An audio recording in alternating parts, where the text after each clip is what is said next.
Aragon part 1 पूरी detail में। एक जादुई दुनिया एलागेशिया।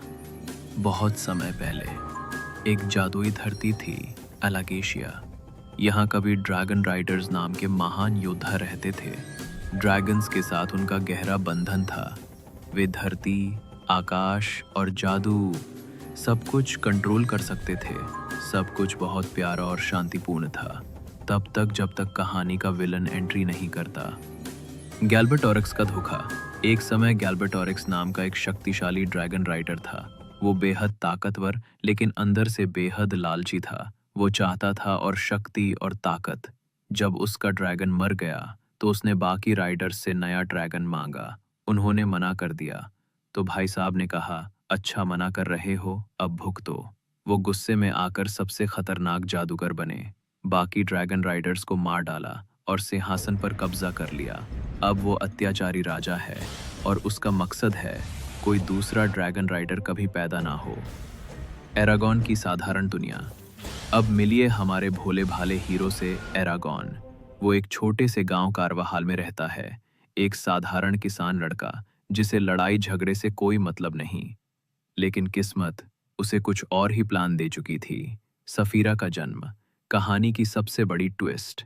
एक दिन एरागॉन शिकार के लिए पहाड़ों में जाता है। वहां उसे एक चमकता हुआ नीला पत्थर मिलता है। वो उसे घर ले आता है, सोचता है कि बेचकर पैसे मिलेंगे। लेकिन अचानक उस पत्थर से एक छोटा ड्रैगन निकलता है। वो उसका नाम रखता है सफीरा। धीरे धीरे सफीरा बड़ी होने लगती है और एरागॉन को समझ आता है कि उनके बीच एक जादुई रिश्ता है।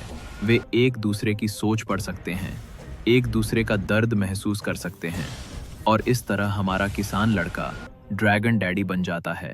खतरा करीब है लेकिन मुसीबत पास आ रही थी। राजा गैल्बेटोरिक्स को पता चलता है कि एक नया ड्रैगन पैदा हुआ है। वो तुरंत अपने खतरनाक जादूगर डर्जा को भेजता है, जो एक शैडो है, यानी काले जादू का मास्टर। डर्जा गांव पर हमला करता है। एरागॉन का घर जल जाता है और उसका चाचा गारो मारा जाता है। हाँ भाई, विलन लोग हमेशा हीरो का इमोशनल बटन पहले दबाते हैं। एरागॉन की मुलाकात एक बूढ़े रहस्यमयी आदमी से होती है, ब्रॉम। ब्रॉम पहले खुद एक ड्रैगन राइडर था। वो एरागॉन का मेंटर बनता है। उसे तलवारबाजी, जादू, इतिहास और ड्रैगन राइडर्स की प्राचीन परंपराएं सिखाता है।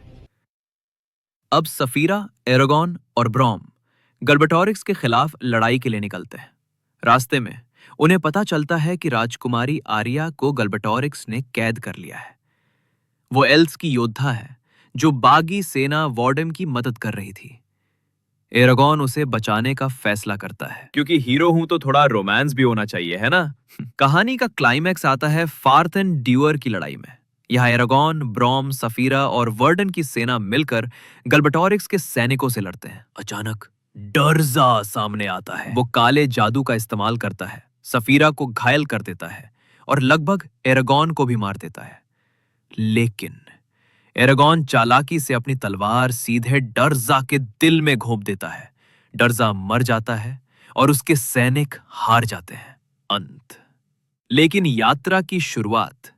लड़ाई जीत ली गई है लेकिन गैल्बेटोरिक्स अभी भी जिंदा है। एरागॉन को अब समझ आता है कि ये तो बस शुरुआत है। आगे की लड़ाई बहुत बड़ी होने वाली है। अब उसे अपनी शक्ति बढ़ानी होगी और एक सच्चा ड्रैगन राइडर बनना होगा। यानी असली मजा तो अगले पार्ट्स में है। पार्ट 2 देखने के हमारे चैनल को सब्सक्राइब करें।